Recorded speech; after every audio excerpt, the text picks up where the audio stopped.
Friends, good afternoon. आप लोगों का मेरे न्यू ब्लॉग पर स्वागत है। और बताइए आप लोग कैसे हैं। आई होप आप लोग बढ़िया होंगे और मैं भी बिल्कुल बढ़िया हूँ। मैं बैठ चुकी थी ऑटो में। जब मैंने ब्लॉग स्टार्ट किया है, मैं जा रही थी मायके अपने, और ये था दौज वाले दिन का। बहुत लेट ब्लॉग आ रहा है क्योंकि मेरे बेटे की तबीयत ख़राब होने के कारण। तो चलिए गाइस, मिलते हैं। लव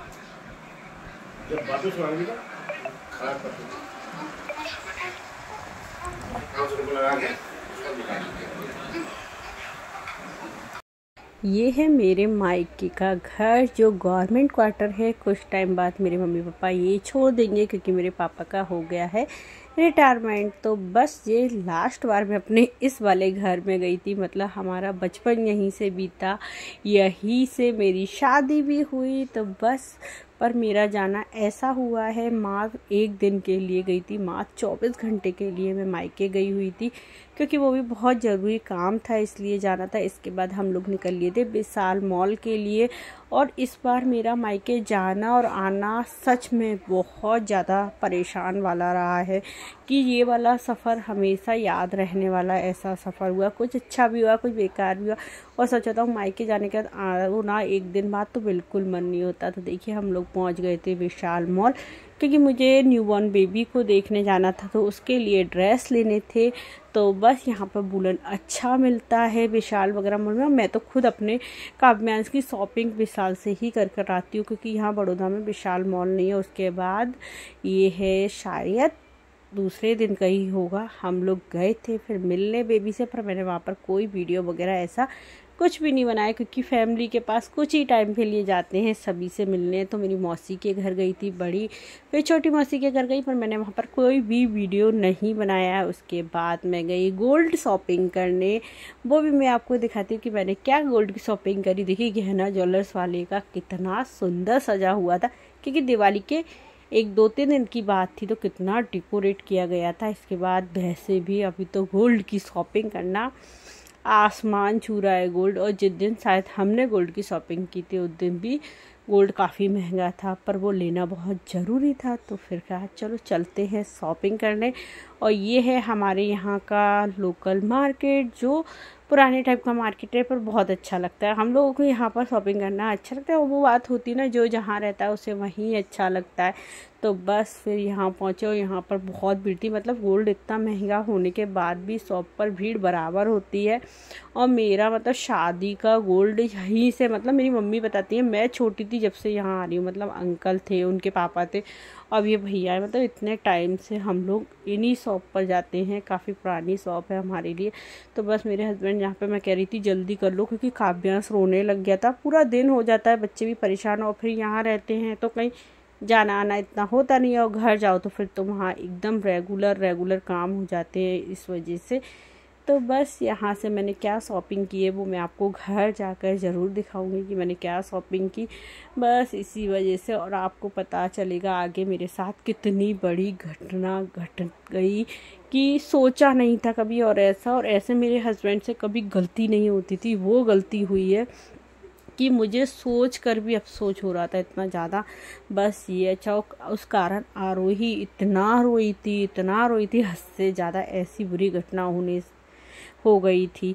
तो बस यहाँ से शॉपिंग की और इसके बाद मुझे निकलना भी था इसी दिन रात को क्योंकि बहुत कम टाइम के लिए आई हुई थी, क्योंकि टाइम नहीं था ज़्यादा इस वजह से। तो बस देखिए, यहाँ पर मार्केट में पूरा डेकोरेशन हुआ दिवाली का, वो सब हटाया जा रहा था। और इस बीच में ये ब्लॉग इसलिए लेट आ रहा है कि मैं आने के बाद मेरे बेटे को काफ़ी फीवर, अभी सर्दी जुकाम भी आज फिर से हो रखा है। तो थोड़ा ब्लॉग सारे लेट आएंगे। ब्लॉग होने के बाद भी नहीं हो पा रहे एडिट।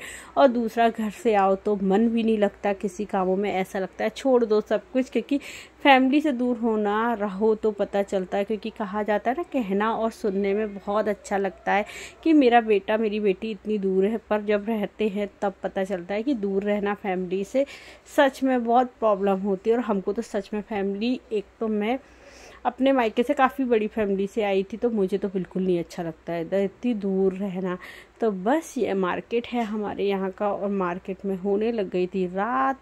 तो बस हम लोग यहाँ से निकल रहे थे क्योंकि हम लोगों को अभी निकलना भी था, पर निकले कि नहीं निकले वो आपको आगे पता चलेगा। ये है हमारे यहाँ का पूरा मार्केट, बीच में गार्डन, पर बहुत भीड़ होती है बहुत ज़्यादा, जिसमें अब दिवाली के बाद शादियों के सीज़न के स्टार्ट की मतलब शॉपिंग स्टार्ट हो गई थी। ये एक टाइम यहाँ पर टॉकीज थी, अब यहाँ पर कुछ भी नहीं है, बस ऐसे ही बना दिया है, मतलब लाइटिंग वगैरह लगा दी गई है।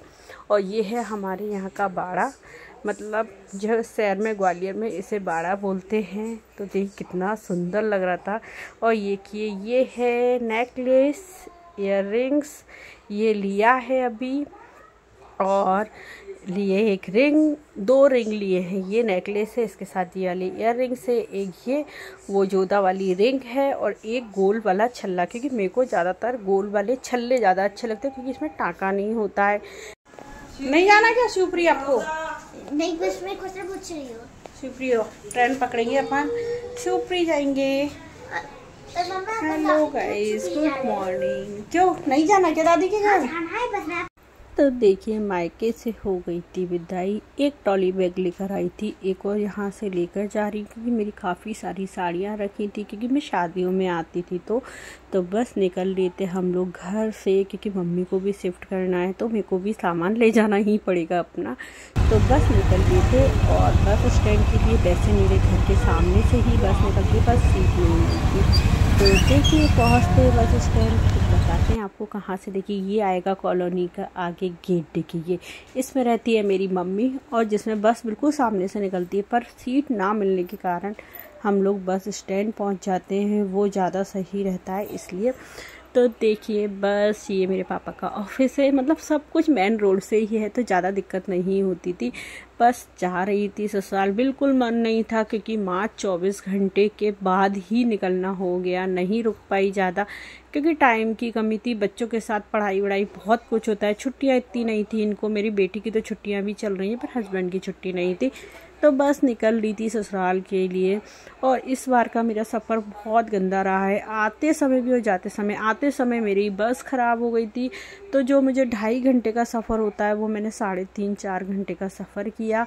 इतना ज़्यादा परेशान हुई, और जाते से भी इतनी बड़ी घटना घटी कि सोच से भी डर लग रहा था। मतलब मेरे हस्बैंड की कभी ऐसा नहीं होता कि वो मतलब हमेशा सामान पर ही फोकस करते हैं कि कितने बैग आए थे और कितने जा रहे, पर दिन पता नहीं कैसे गलती हो गई।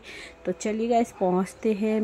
देखिए ये है नेशनल एरिया शिवपुरी का, और यहाँ पर टाइगर वगैरह सब हैं। तो देखिए यहाँ पर काफ़ी कवर है, और जैसे ही हम वहाँ पहुँचे घर, और जाकर इतना दिमाग ख़राब हुआ, रोई बहुत रोई, क्योंकि एक जो पीठ का बैग होता है वो बस में ऊपर की साइड रखा था, वो उसी के अंदर रह गया। और घर जाने के बाद याद आई, अभी भी नहीं आई, और घर जाकर याद आई जैसे ही ये गाड़ी लेकर निकले तो बस वहाँ से गुना के लिए निकल ली। वो तो थैंक गॉड ड्राइवर भैया का नंबर मिल गया, और मेरे मामा जी गुना में रहते तो उनने वो बैग वहाँ ले लिया, नहीं तो टैबलेट फ़ोन सब कुछ जाता। जो हमने टीवी ऑर्डर कर ससुराल में मंगाई थी वो भी लग गई है। और काव्यांश कितने खुश होकर देख रहा था।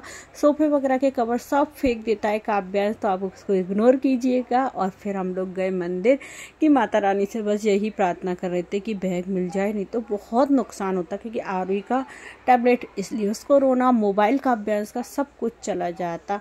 तो बस वही लग रहा था। तो पहुँचे थे मंदिर, क्योंकि मुझे मंदिर में साड़ियाँ वगैरह भी चढ़ानी थी, तो मैं वही चढ़ाने गई हुई थी।